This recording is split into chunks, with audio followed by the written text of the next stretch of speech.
secret child niya to eh. Ang guwapo, di ba? Tignan mo. Ayan. Ang tinapos niya, medisina. Dahil ano siya eh, naging herbal doctor siya.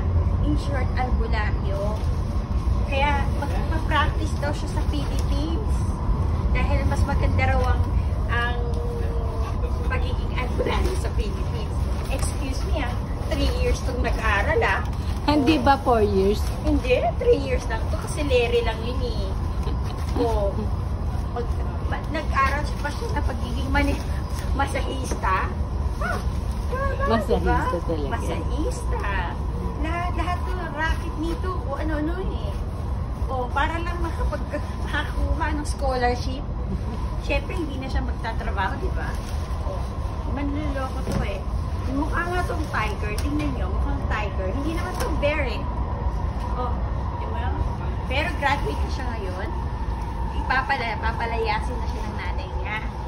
Kasi sabi ng nanay niya, pag graduate mo, magsarili ka na ng bahay. Kaya pag uwi niya ngayon, makikitulog siya kay Tess. Kasi nga, out of the mama's hotel na siya. Kaya pag uwi Oo, mo, merong ganun may American, hotel, wala na. house to hotel. Wala ka na kasi ayaw na siya paglutuan ng nanay niya ng adobo. Kaya pag nagpapaampon siya kay Tess. Kaya, pero masaya pa naman siya, di ba? Okay na. So mag-thank you ka.